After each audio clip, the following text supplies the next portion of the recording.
nutrição e saúde. E ninguém melhor do que ela para vir aqui conversar um pouquinho com a gente. A doutora Heloísa Teodoro, ela que é nutricionista, professora, pesquisadora e faz parte da BESO. Tudo bem, doutora? Tudo bem, é um prazer estar aqui. Obrigada pelo convite, Bianca. Obrigada, RS Play TV. Obrigada a nós. Doutora, explica pra gente o que é a BESO primeiro. Perfeito. Eu faço parte do Departamento de Nutrição da BESO. Então, a BESO é a Associação para o Estudo da Obesidade e Síndrome Metabólica. Ela é composta por profissionais da área da saúde, né? Médicos, endocrinologistas, outras especialidades médicas, nutricionista, psicólogo, educador físico, todos os profissionais que estão juntos para estudar e atuar para prevenir e combater a obesidade, né? Cabe ressaltar que a BESO, ela só traz evidências científicas para o tratamento e prevenção da obesidade. Então, é uma forma de auxiliar os profissionais de saúde a ter uma diretriz, condutas padronizadas e com embasamento científico para o tratamento da obesidade. E hoje, no Brasil, a obesidade é um afeta milhares de brasileiros, né? E convenhamos falar que a gente deveria abordar mais esses assuntos e que a BESO faz parte disso, né? Então, a gente tem que ter noção da dimensão que isso é e trazer para as pessoas a informação, né? Então, a BESO, o que ela faz? O que ela também faz? Qual é o trabalho? Isso, tu tocou num ponto bem importante, né? Então, hoje a obesidade é um problema de saúde pública. Na verdade, o excesso de peso, quando a gente reúne a obesidade e o sobrepeso, né? Quando a gente fala de excesso de peso, mais da metade da população brasileira sofre com esse problema, né? Na verdade, não é um problema, é uma doença, né? A obesidade é uma doença crônica que precisa de tratamento adequado.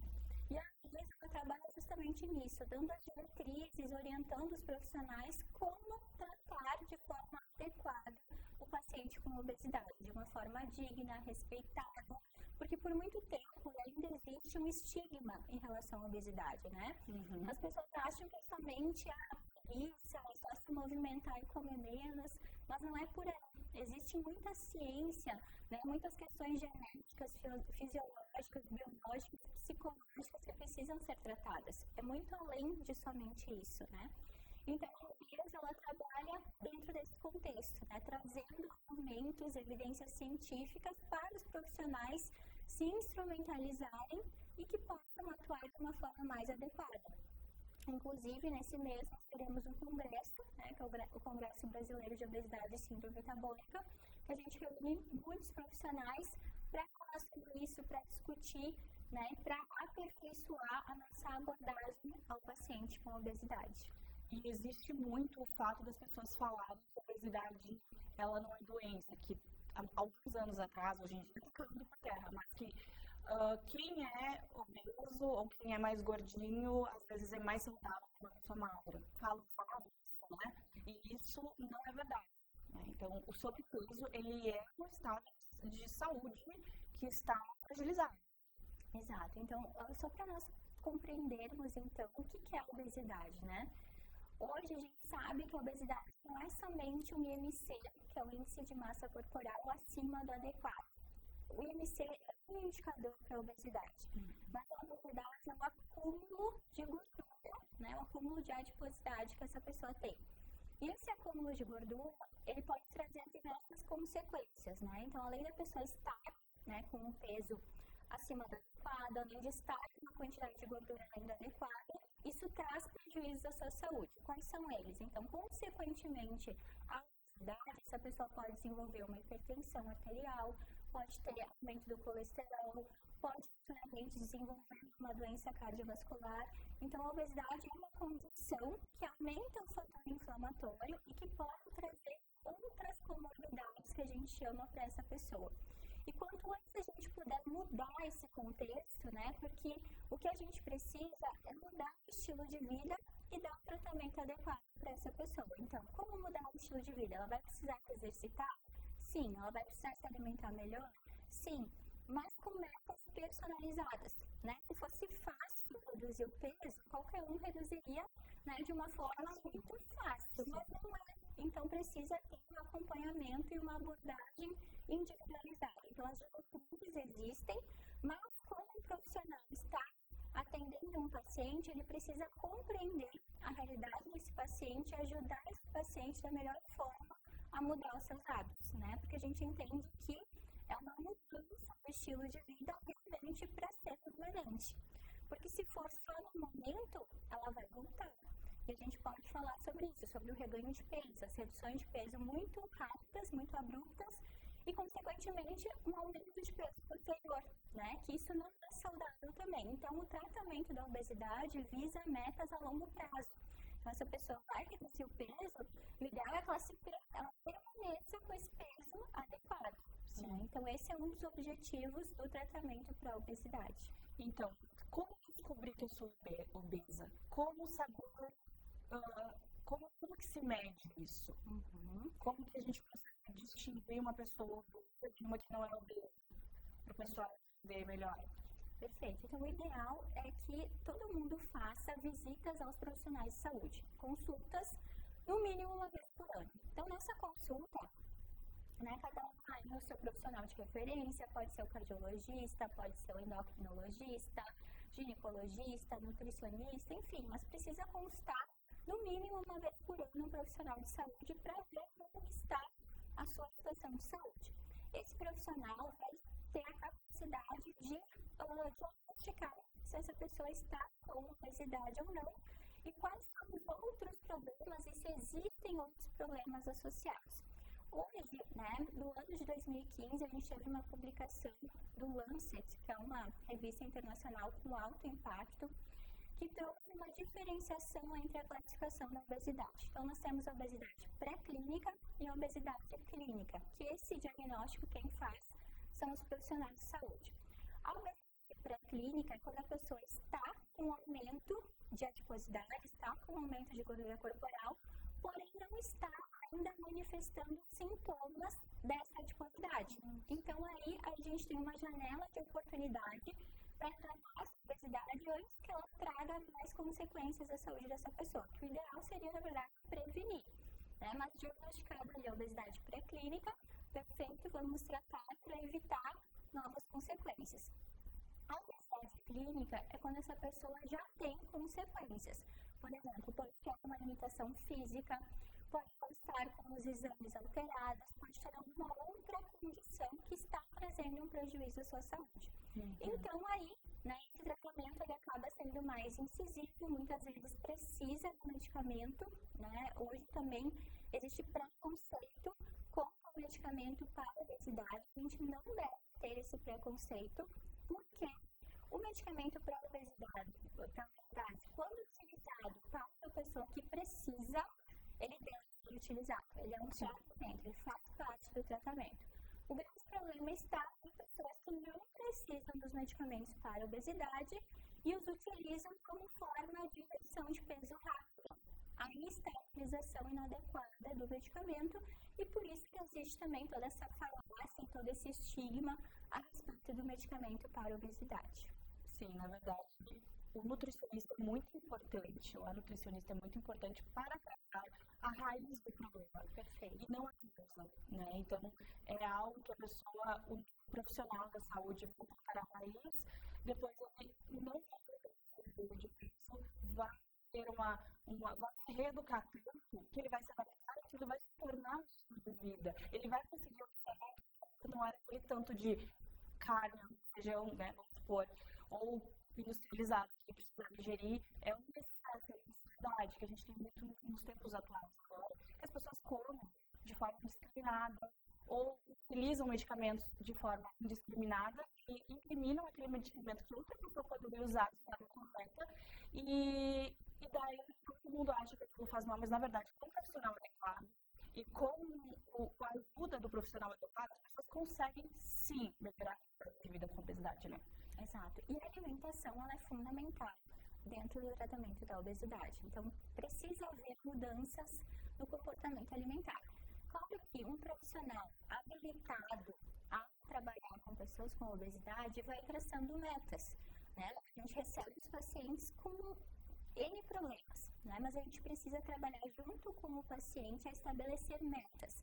Então, o que é mais urgente? O que a gente precisa trabalhar a curto, médio e longo prazo? Isso. Às vezes as pessoas têm receio de procurar um profissional nutricionista achando que ela vai restringir tudo que a pessoa gosta. Ah, mas eu vou nutricionista e daí eu não vou mais poder consumir doce, não vou mais poder comer o que eu gosto. Não é assim. O profissional nutricionista está lá para ouvir, para acolher esse paciente. É muito importante nós termos empatia, e é isso que eu pratico no meu dia a dia, receber aquele paciente, entender a história de vida dele e procurar ajudar da melhor forma. Se para ele aquele doce tem uma outra representação e ele não consegue tirar naquele momento, tudo bem, a gente trabalha com outras questões e tenta ajustar aquele doce permaneça por um tempo dentro da rotina alimentar dele. A gente não precisa fazer exclusões, cortes, retirar alimentos ou grupos alimentares. Quando um profissional exigir que você retire um grupo alimentar da sua alimentação sem a devida explicação ou sem a devida necessidade, pode ser considerado inclusive uma má prática. Né? Como a gente vê muito frequentemente a exclusão do glúten da alimentação sem a devida necessidade, ou a retirada do leite derivado da alimentação sem a devida necessidade. Isso está tão inadequado que traz consequências, né? Principalmente para nós mulheres. Se nós simplesmente excluirmos o leite derivado da nossa alimentação sem uma causa necessária, futuramente a gente pode ter uma redução de massa óssea, uma osteopenia, né? Principalmente ali no período do climatério, que é a mudança, né, do período que a mulher passa, né, numa transição do período reprodutivo para o não reprodutivo, enfim, tem várias mudanças hormonais. Então, a gente não pode simplesmente excluir os alimentares sem uma justificativa, sem uma devida reposição e adequação daquela alimentação. Então, fiquem atentos, sempre que alguém retirar alimentos ou fizer dietas muito restritivas, não é um bom profissional, procure a opinião de outro. Porque a nossa profissão, né, eu falo nossa porque a Bianca é de nutrição também, né, além de várias outras funções que ela tem, mas o nutricionista ele deve acolher, né, esse paciente e ajustar, né, junto com o paciente a alimentação dele. Né? Nós não devemos somente ser prescritores, né? A gente deve ter o paciente como uma pessoa que vai ser protagonista da sua mudança. Então, por onde que ele está disposto a mudar? O que ele está disposto a abrir mão nesse momento? Aí a gente vai mostrar os riscos e benefícios de cada mudança, o porquê de cada mudança, e gradativamente a gente vê que a mudança de hábitos, e uma vez que a pessoa muda o hábito, ela não volta. Né, porque foi feito de uma forma gradativa e construída com ele. Agora, quando há uma imposição, a partir de amanhã tu não pode mais tomar refrigerante, por exemplo. Pode ser que ele consiga por um período. Mas quando ele tiver acesso ao refrigerante, às vezes aquela vontade de tomar, aquela sensação de não poder tomar quando toma, acaba se tornando um exagero. Então a gente tem que ter cuidado em relação a isso. Sempre reduzir de forma gradativa, né? Aconselhar esse paciente, se for um caso mais complicado, né? Fazer várias visitas mais frequentes ao profissional, para ele estar ajudando a trazer estratégias para essa mudança. Então, sempre avalie como o profissional está conduzindo esse processo de mudança. Mas o nutricionista ele é fundamental no tratamento da obesidade, até mesmo, né, um falso entendimento, inclusive por profissionais, achando que uma vez que o paciente utilize medicamento para o tratamento da obesidade, ele não precisa procurar um nutricionista ou outros profissionais. Não, o medicamento ele vai auxiliá-lo nessa redução de peso.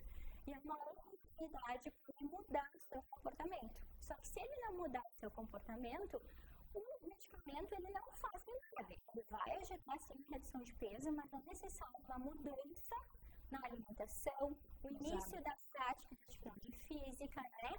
Procura também de um profissional psicólogo que vai auxiliar ele, né, nas suas emoções, enfim, se há um comer emocional em relação à questão da obesidade, mas o medicamento ele não auxilia, né?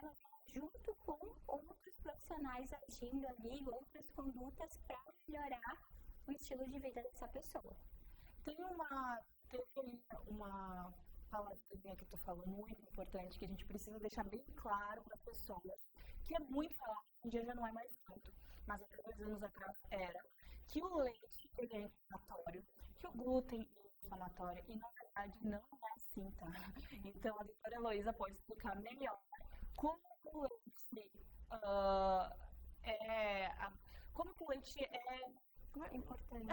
O leite é importante e não é todo esse monstro que as pessoas falam. E o glúten, a mesma coisa, a gente precisa desses nutrientes, né? E principalmente tem mães que tiram leite de crianças e é extremamente necessário, né, doutora? Então, acho que tu pode explicar com todo o teu conhecimento sobre isso para as pessoas, para desmistificar isso, que é muito importante as pessoas ficarem sabendo disso, que não é verdade, né? Perfeito. Está muito comum, né, ouvir nas mídias sociais que deve-se retirar o glúten para redução de peso, né? Eu já vi muitos pacientes chegando no meu consultório relatando isso. Já tirei. Eles chegam trazendo um contato cognitivo. Doutora, eu já tirei o pão, já tirei a massa, já tirei isso aqui. Eu pergunto, por quê? Não, porque eu quero reduzir peso, então eu já comecei tirando esses alimentos. Aí eu explico que para redução de peso, a gente não precisa retirar o glúten ou farináceos, né? A gente precisa melhorar a qualidade desses alimentos. Então, obviamente, a qualidade é a quantidade. Se a pessoa exagera no consumo de farináceos, a gente vai adequar esse consumo integral também, né? Tem que fazer trocas, né? Então, se a pessoa está acostumada a comer somente o pão branco em grande quantidade, a gente vai substituir esse pão branco por um pão integral e vai melhorar a qualidade desse sanduíche, né? Se ela comia, sei lá, só com queijo e presunto, a gente vai inserir ali daqui a pouco um patê de atum, um patê de frango, vai colocar uma salada ali, uma alface, um tomate, uma cenoura, vai trazer mais nutrientes e mais saciedade para aquela refeição. Mas a gente não vai precisar retirar o pão ou o farináceo daquela refeição. Mesma coisa com massa, a pessoa não precisa excluir massa, mas a gente vai entender o quanto ela come de massa, adequar a quantidade e compor a refeição completa, que pode ter a massa, mas que vai ter uma proteína no formato de uma carne, de um ovo, uma proteína vegetal, e vai ter salada nesse prato. Agora, se o almoço é composto somente por massa, aí tá errado. Sim. Ele tá errado pela questão de quantidade e falta de outros nutrientes, mas não que eu precise excluir da minha alimentação.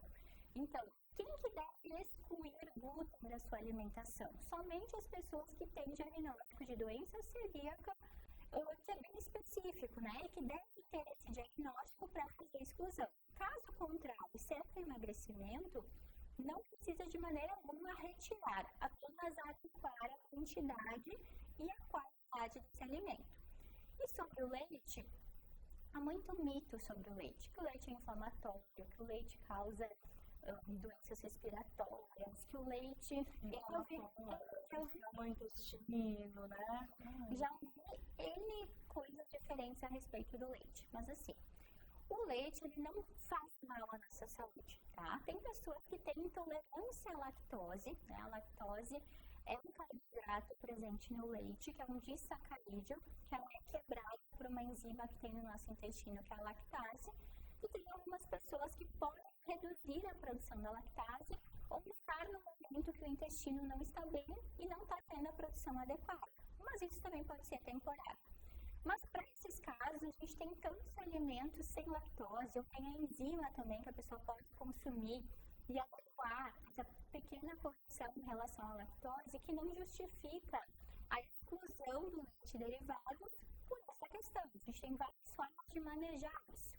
Então, o leite, quais são os benefícios dele? Ele é uma fonte proteica, de alto valor biológico, por ser de origem animal, sem falar que ele é uma grande fonte de cálcio e vitamina D na nossa alimentação, né? Uma vez que a gente exclui ele, ou exclui de forma proposital, ou muitas vezes a pessoa não gosta, faz uma dieta super restritiva e que pode tirar o leite. Tem muitas pessoas que não tomam leite nenhum, né? Que simplesmente retiram sem repor nutrientes, principalmente o cálcio associado ao leite, vai ter deficiência lá na frente. Então a gente não tem que olhar só no momento pontual, a gente tem que olhar a longo prazo também. O que essa mudança no meu estilo de vida ou na minha alimentação vai impactar a curto, médio e longo prazo, né? Então isso a gente precisa estar muito consciente das consequências.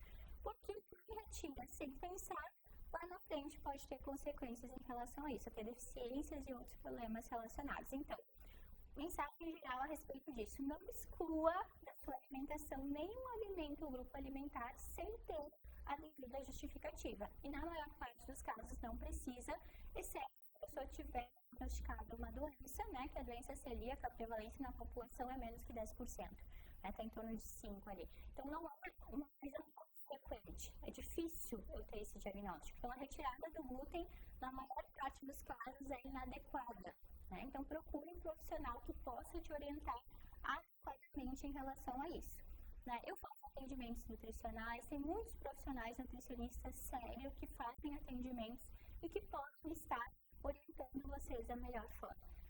Tu trabalha tu tem 2 consultórios, né, doutora? Se quiser, inclusive, pode falar pra gente onde fica, a localização certinha, por favor. Então, eu faço atendimentos nutricionais no meu consultório, né, particular. Eu atendo de forma presencial em Caxias do Sul e de forma online para o Brasil e para o mundo todo, né? Inclusive, tem pacientes de fora do Brasil que é muito legal, que o online veio aproximar as pessoas. E além disso, né, eu faço parte da Alps Clinic, que é uma clínica especializada no tratamento da obesidade. Nós temos ela também de forma física, né, com atendimentos presenciais em Caxias do Sul, e a Alps também está espalhada pelo Brasil de forma online em vários estados do Brasil.